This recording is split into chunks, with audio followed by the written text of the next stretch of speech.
The jump course was 3 weeks. Especially in the first week, it's literally just training in the hangar.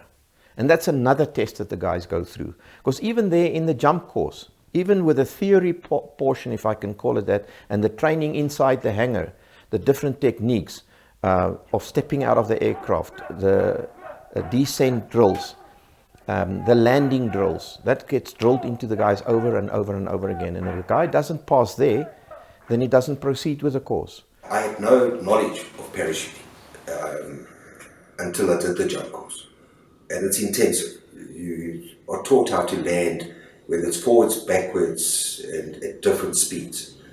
That's an incredible course to be on. And it's probably the highlight of my Army career. Because remember, this is military parachute jumping. So everything is done through drills. You do the same lessons over and over and over with the guys.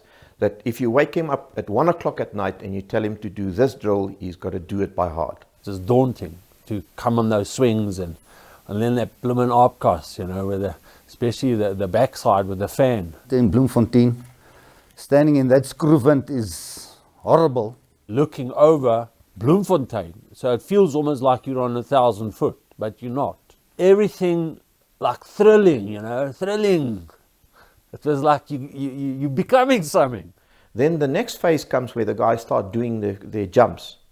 They assess you without actually jumping. So the dispatcher hooks you up onto the static line in the plane and he pulls you forward and you stand in the door for the first time. He looks at you and he sees if you're stressed or not, and then they pull you back in, unhook you off the cable in the plane and send you to the back and they get the next guy. With the first couple of jumps, especially the first 3 jumps, they only jump in short sticks. And each of them get monitored from the ground. They've got a loudspeaker on the ground and binoculars that they look at the guys. And they've got to exit properly. They've got to do their descent drills properly. And they've got to do their landing drills properly. If the guy doesn't do that, he gets what they call a BP, a bad performance. And if a guy gets 3 BP's, he gets bumped off the course. Een instrukteur moet menslik wees. Dit wil sê, hy moet elke persoon evalueer. Wat is sy doel? Wil hy almal nou wegjaag en nie laat kwalifiseer nie? Of wil hy swak taal gebruik wat ook baie mense sal in die krop steek en hulle sal nie daarvan hou nie?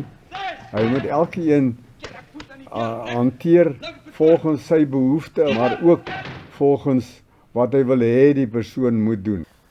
I don't think any guy will ever forget his first jump. One of the senior guys came to me and said, listen, when the guys get back into the canteen tonight, just keep quiet a bit and listen. Everybody's talking and nobody's listening. And I sat around, everybody was talking about the first jump. It was just amazing. I think we had already passed the drop zone and we circled again, and now it was me to stand in the door for my very, very first jump. Stood in the door. It feels forever when you're standing in the door and you stick your head out of the plane, and I forgot every single thing they ever taught me about jumping out of a plane. The first command is prepare for action.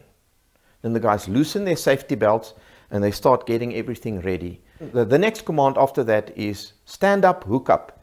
And the guys would take the static line and hook it onto the cable in the C-130, or in the Dakota there was a strop that they would hook the static line onto.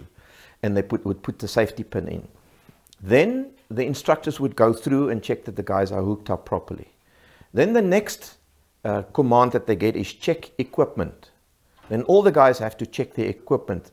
Something like helmet, reserve, chest strap, leg straps, hooked up, free movement on the cable, man in front of me, free movement on the cable, hooked up, static line left, outer pack ties, outer pack elastics. Then the next command that they would get is stick tell off. And the reason why they do that is every guy then actually declares that he is ready and hooked up correctly and willing to jump. Then the next command that they would get is action stations, but it's normally a loud command stretched out for a long time, like action stations. Because there's a lot of noise because of the open door and the wind coming in through the open door, the prop wash. So they get that command, action stations, and then there's a certain way of advancing towards the door where they shuffle step with the one foot behind the other one. the front foot would just skid across the floor, and they would pick up the back one, hit it in, and then skid the next step forward again. And one of the main reasons for that is that if the static lines are lying on the ground, that it doesn't get entangled around somebody's leg, because that can sometimes happen in the aeroplane.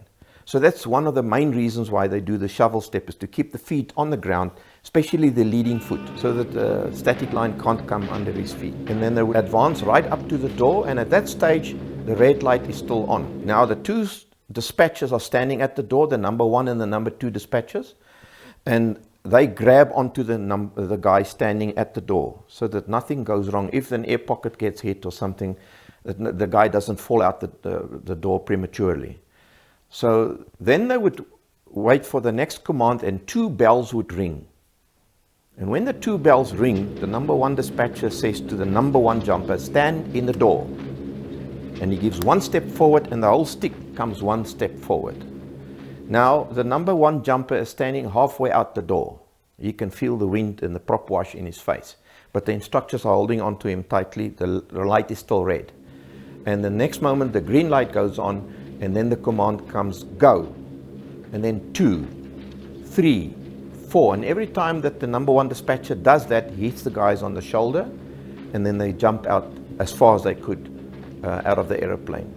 And the reason why he says go, 2, 3, 4, up to 10, is so that he also counts that the correct amount of guys that declared is the correct amount of guys exiting out of the aircraft. I don't think there's one paratrooper that just accepts jumping out of an aeroplane without feeling a little bit nervous when he goes out the door. I think, if you want to say the scariest moment, was getting in that aeroplane on that test run and putting me at the door and telling me to, to look out, and and you got potties there says, "Ek gaan jou uitgooi, seun. Ek gaan jou uitgooi."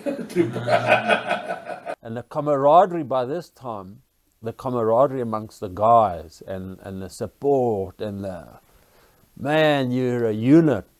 You're a unit. It's like you're one, man, with your mates. The main purpose of a paratrooper is to jump. We got the shock of our lives. That was never what it is intended to be. To jump with a parachute is just another way to get you on the ground at the enemy. South Africa's training was probably one of the best, if not the best, in the world. The training was very stringent, but very thorough. On your final jump, they invite your mother and father to come from wherever you live. My mom and dad and my younger sister and my girlfriend came to watch me jump and to receive my wings. Proudest day of my life.